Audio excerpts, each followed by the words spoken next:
So hey friend, very great morning to all of you. बहुत बहुत स्वागत है आप सभी का रुमा यादव ऑफिशियल पर। आज हम हाजिर हैं आप सभी के साथ एक और बहुत ही मजेदार टॉपिक लेकर, यानी कि आज हम बात करने वाले हैं विश्व विजेता सिकंदर के बारे में। ये सिकंदर को विश्व विजेता कहा क्यों जाता है? क्योंकि उस समय के जितने भी क्षेत्र थे वो सिकंदर जीत चुका था, इसीलिए सिकंदर को विश्व विजेता कहा जाता है। देखिए, अब हम सिकंदर को बखूब तरीके से समझते हैं। स्टार्टिंग करते हैं सिकंदर के बारे में। जब सिकंदर भारत पर आक्रमण करने आया था ना, और एक मजे की आपको बात बता दें कि आज के भारत से सिकंदर मुंह की खाकर यहाँ से गया। आखिर मतलब जो कि विश्व विजेता है, जो उस समय के सारे सारे खोजे हुए क्षेत्रों को जीत गया था, वो आज के भारत से मुंह की खाकर चला गया। तो इंटरेस्टिंग स्टोरी है, आप सब बने रहिए वीडियो के साथ, आप सभी को मजा आएगा वीडियो में, ऐसा कोशिश करें। तो आइए स्टार्ट करते हैं सिकंदर की कहानी। सिकंदर, हम कहानी के इतिहास को कहानी की तरह समझेंगे, ठीक है ना। इतिहास बनाने वाले ने इतिहास बनाकर चला गया और हम जैसे लीजेंड को अब इतिहास में परेशान करके रखा हुआ है कि हाँ तुम पढ़ो, हम बनाने वाले हैं और तुम पढ़ने वाले हो। लाइक ऐसा ही था, तो हम पढ़ ही रहे हैं भाई सिकंदर जी को। तो सिकंदर जो है वो विश्व विजेता कहे जाने वाले हैं। और सिकंदर एक सिकंदर कौन थे, क्यों थे, कैसे थे, आज हम जानते हैं इस वीडियो में, इस वीडियो के माध्यम से कि सिकंदर था कौन। देखिए, सिकंदर को विश्व विजेता कहा जाता है, आप सभी को पता है? हाँ पता है, क्योंकि सिकंदर ने उस समय के खोजे गए सभी क्षेत्रों को जीत लिया था। लेकिन मजेदार फैक्ट आपको बताएं कि वो आज के भारत से मुंह की खाकर चला गया था। यस, मैं बिल्कुल सही हूं, क्योंकि सिकंदर जो है वो आज के भारत पर अपना धाक नहीं जमा सका था। तो आइए सिकंदर को बखूब तरीके से समझते हैं। जिस समय सिकंदर भारत पर आक्रमण करने आया था ना, उस समय भारत का जो मगध के जो थे, उस समय मगध एक पावरफुल, आप कह सकते हैं, जिस जिस तरह आज का दिल्ली हो जाता है ना, तो उसी तरह उस समय में मगध एक शक्तिशाली क्षेत्र हुआ करता था। तो उस समय मगध पर एक राजा राज करता था जिसका नाम था घनानंद। ये नंद वंश का अंतिम शासक था। तो घनानंद का शासन काल था जिस समय में सिकंदर भारत पर आया था। उसने भारत पर जब आक्रमण किया था तब की मैं बात बता रही हूँ। तो जब उसने भारत पर आक्रमण किया था, तो उस समय हमारा जो भारत था वो अखंड भारत था। अखंड भारत आप कह सकते हैं कि ये पाकिस्तान और अफगानिस्तान वाला एरिया उस समय भारत में ही थे, ठीक। तो सबसे पहले जब आया, तो मैंने ये चीज आपसे क्यों कही कि वो आज के भारत पर आक्रमण नहीं कर सका। आई मीन आज के भारत पर उसने अपना धाक नहीं जमा सका। क्यों? क्योंकि आज के भारत में अफगानिस्तान और पाकिस्तान नहीं है। और आपकी जानकारी के लिए बता दें कि उस समय सिकंदर जो था वो पाकिस्तान यानी तक्षशिला, वहां पर उसने अपना कब्जा जमा लिया था, लेकिन वो सिंध नदी को पार नहीं कर सका था, जिसके कारण वो भारत में आ नहीं सका था, आज के भारत में कह सकते हैं आप सभी। तो इस स्टोरी को बहुत ही लीगल, आई मीन कह सकते हैं कि बहुत ही अच्छे तरीके से समझते हैं, तो गौर से सुनते रहिएगा मेरी मेरी बातों को, ओके। तो जब सिकंदर हमारे यहाँ आया था, तो उस समय सबसे पहले वो पोरस के युद्ध को मतलब विजय प्राप्त करके वो बढ़ते चला जा रहा था, क्योंकि उसे तो क्षेत्र जीतना है भाई। 32 साल की उम्र में जिसने सभी क्षेत्रों को जीत लिया, आप कह सकते हैं 20 वर्ष की उम्र में जो गद्दी पर विराजमान, इतना महान शक्तिशाली राजा था वो सिकंदर। तो सिकंदर अपनी सेना के साथ अब भारत की ओर आ रहा था, यानी कि सोने की चिड़िया पर अपना धाक जमाने आ रहा था, ओके। तो सर्वप्रथम जब सिकंदर आया भारत, तो उस समय तक्षशिला, जो कि पाकिस्तान है आपका, अफगानिस्तान पाकिस्तान जो भी एरिया है, तक्षशिला, ये सब कंधार, तक्षशिला, कंबोज, ये सब उसी एरियाज में होते थे। तो क्या किया ना कि अब सिकंदर ने तक्षशिला के राजा थे जिनका नाम था आम्भिक, उस समय तक्षशिला के राजा आम्भिक थे।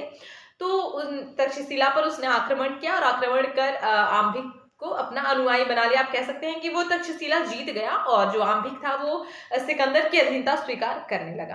तो सिकंदर की अधीनता उसने स्वीकार की। स्वीकार करने के पश्चात अब वो चाह रहा था ना कि हम अब सिंध के राजा पोरस पर आक्रमण करें, क्योंकि अब क्षेत्र जीतना है तो अब साइड साइड से जीतेंगे ना। तो अब सोच रहा था कि अब तक्षशिला हम जीत ही चुके हैं, अब हम पोरस को हराते हैं। तो पोरस भाई पोरस थे, आम्भिक जी ने जो था, मतलब तक्षशिला के जो राजा थे, उसने तो उनका वो अधीनता स्वीकार कर लिया, लेकिन पोरस को उसने हराया। पोरस को सिकंदर ने हराने के पश्चात अब क्या किया ना कि ये चीज उसने आम्बिक के साथ मिलकर की। आम्बिक के साथ मिलकर उसने सिंध के राजा पुरस को हराकर उन्हें घसीट कर, आप कह सकते हैं, अपने महल में पेश किया। और उन्होंने एक शर्त रखी कि राजा पुरस, हमारी अधीनता को स्वीकार करो। तो पुरस तो भाई पारस है, तो उन्होंने कहा कि नहीं, मैं तेरी अधीनता को स्वीकार नहीं करूंगा। तो पूरस ने अधीनता स्वीकार नहीं की, तो सिकंदर काफी खुश हो गया, क्योंकि एक राजा की ही महत्व को समझ सकता है। जो तो अब जिसने अधीनता स्वीकार की वो अब साइड हो जाओ भाई, तुम राजा के लायक थे ही नहीं, और जो राजा है वो तो भाई हार मानेगा नहीं। तो बस ऐसी ही बात हुई, और पूरस जो है वो अब सिकंदर के, आप कह सकते हैं, सिकंदर के महल का एक रिश्तेदार कह सकते हो गया। तो राजपाट पूरस को उसने लौटा दिया वापस। सिंध का राजपाट पूरस को लौटाने के पश्चात सिकंदर ने कहा कि अब चलो मगध पर आक्रमण करते हैं, अब भारत पर घुसते हैं। लेकिन उसी समय एक बहुत ही, आप कह सकते हैं, बहुत ही होशियार किस्म के इंसान थे आचार्य चाणक्य जी, जो कि उस समय तक्षशिला यूनिवर्सिटी के प्रोफेसर थे। और तक्षशिला यूनिवर्सिटी के प्रोफेसर थे, और चाणक्य जी को कौन नहीं जानता, वो तो अपनी निपुण नीतियों में तो बहुत ही ऊंचाइयों को हासिल किए हुए हैं, नहीं? तो आचार्य चाणक्य जी ये सारे मंजर को देख रहे थे। रजाई का खोल है।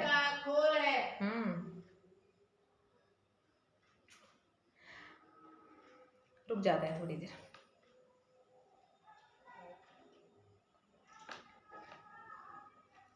तो क्या हुआ ना कि जब अब पुरस तो हार चुके थे, तो हारने के पश्चात उसने उसको सिकंदर ने पुरस को अपना राजपाट वापस लौटा दिया। बोला कि आप राज करिए, लेकिन जो सिंध है वो हमारे अंडर में ही रहेंगे। मतलब जीत चुका था, आप एक तरह से कह सकते हैं। अब हारा हुआ राजा कितना वो करे, तो उसने कहा कि ठीक है, हम चलते हैं अब उसकी तरफ आक्रमण करने। लेकिन उसी समय तक्षशिला यूनिवर्सिटी के प्रोफेसर आचार्य चाणक्य जी थे, और वो ये सारी चीज को देख रहे थे, समझ रहे थे। तो उन्होंने सोचा कि क्यों ना चला जाए घनानंद के पास, जो कि उस समय ये मगध पर राज कर रहे थे, मगध के उस समय शासक थे। तो वो सोच रहे थे क्यों ना चला जाए घनानंद के पास, और उनसे ये अनुरोध किया जाए कि आप कुछ करें, आप सिकंदर को रोकने के लिए कुछ प्लान बनाएं, है ना। तो वो घनानंद के पास गए। घनानंद तो बहुत बेहुदा किस्म का राजा, वो सिर्फ, आप कह सकते हैं, जनता से सिर्फ कर लेना चाहता था, जनता पर अपना अधिकार जमाना चाहता था। वो बहुत ही लोल टाइप का राजा था। वो अच्छा राजा नहीं था। वो राज करना, मतलब वो राज बहुत अच्छे तरीके से नहीं करता था। वो सिर्फ अय्याशियों में रहता था। हाँ, मेरे सेनापति है ना भाई, सेनापति देखो, हम सिर्फ खाएंगे पिएंगे ऐश करेंगे और कुछ नहीं। तो बस ऐसा ही कुछ था। तो घनानंद के पास आचार्य चाणक्य जी गए, और आचार्य चाणक्य जी जब घनानंद के पास गए तो उन्होंने ये चीज कहा कि महाराज, जो सिकंदर है वो धीरे धीरे अपना क्षेत्र जो है वो बढ़ा रहा है, आप इसके लिए कुछ कदम उठाएं।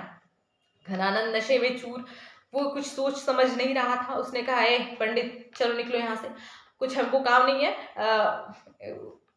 निकलो यहाँ से, हमारा जो है काम हम वो कर रहे हैं, तुम यहाँ से निकलो। तो आचार्य चाणक्य जी ने कहा कि नहीं, वो फिलहाल हमारे भारत के कुछ क्षेत्र तक्षशिला सिंध को वो जीत चुका है, पूरस राजा और आम्बिक को वो हरा चुका है, अब वो धीरे धीरे भारत की ओर बढ़ रहा है।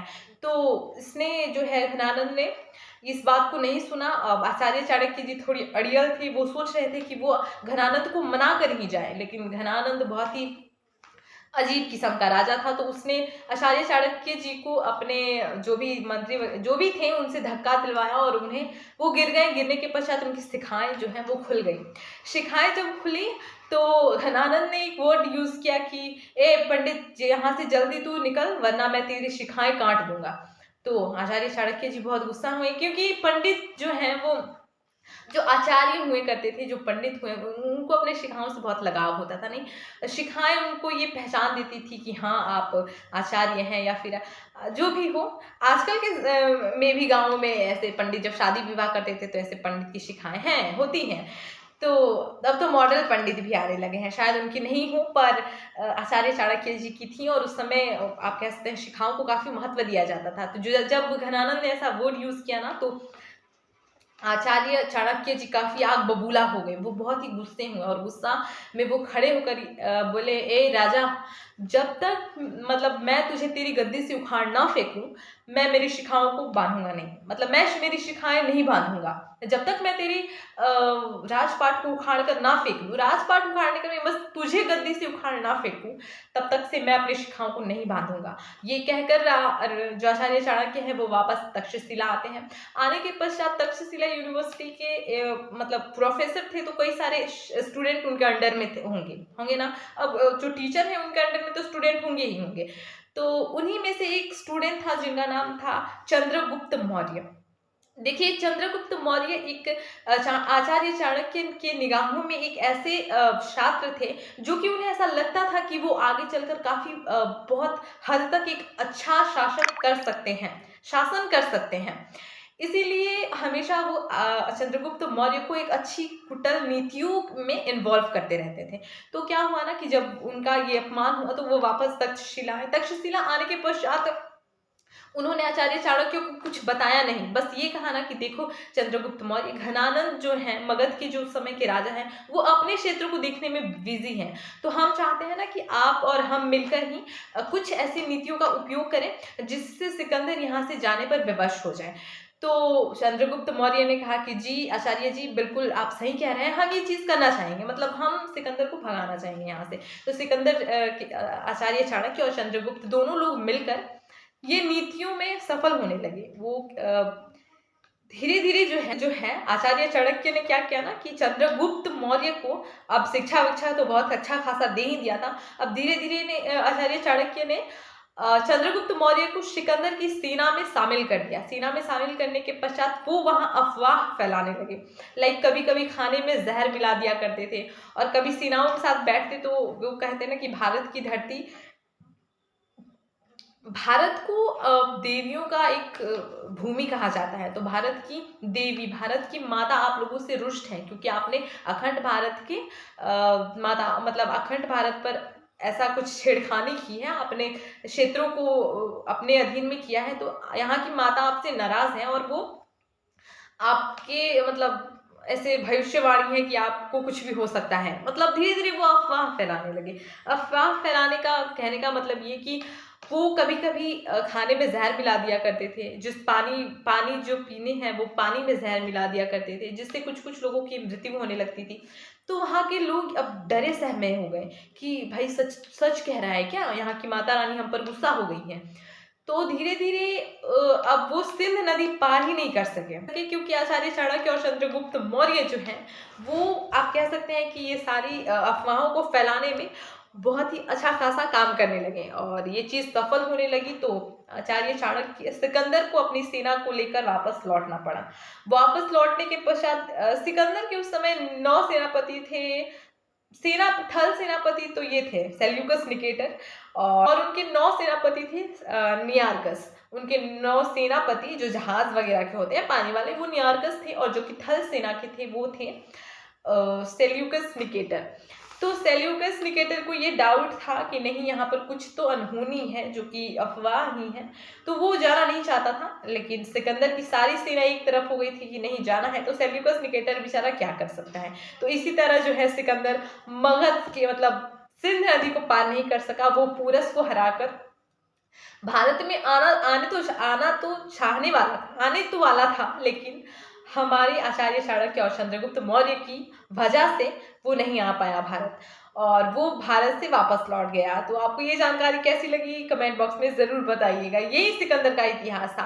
आगे तो आचार्य चाणक्य जी ने और चंद्रगुप्त मौर्य ने घनानंद को बहुत बैंड बजाया था, लेकिन हम फिलहाल इसमें चंद्रगुप्त के बारे में ही सिकंदर के बारे में ही जानने वाले थे। तो सिकंदर एक बहुत ही बखूब किस्म का राजा था। मतलब अपने उम्र में मतलब 32 साल नहीं, 32 साल तो हमें ऐसा लगता है कि खाने पीने खेलने में ही गुजर जाते हैं हमारी 32 साल, और वो अपने 32 साल को पूरे विश्व में परचम लहराने में बिजी था। तो 32 साल की उम्र में ऐसा कहा जाता है कि उस समय में खोजे गए जितने भी क्षेत्र थे, और उस समय खोजे गए क्षेत्र में कौन कौन सा था, तुर्की, इराक, मिस्र, ईरान और बहुत सारे क्षेत्र थे उस समय मिल चुके थे। और सिकंदर यूनान का बेसिकली रहने वाला था, मैसिडोनिया का, जो कि पहले मकदूनिया के नाम से जाना जाता है, लेकिन वो आज का मैसिडोनिया है। वो वहाँ का था और सिकंदर एक बहुत ही योग्य शासक था, आप कह सकते हैं। अपनी छोटी उम्र में उसने बहुत सारे उस समय के खोजे गए बहुत सारे क्षेत्रों को जीता हुआ था, लेकिन आज के भारत से वो मुँह की खाकर गया था, जिसके मुख्य कारण है आचार्य चाणक्य और चंद्रगुप्त मौर्य। तो आपको ये जानकारी कैसी लगी कमेंट बॉक्स में ज़रूर बताइएगा और अपना साथ मेरे साथ हमेशा बनाए ही रखिएगा। चलिए तो मिलते हैं कल और देखते हैं आपके लिए कल कौन सा वीडियो पेश किया जाए।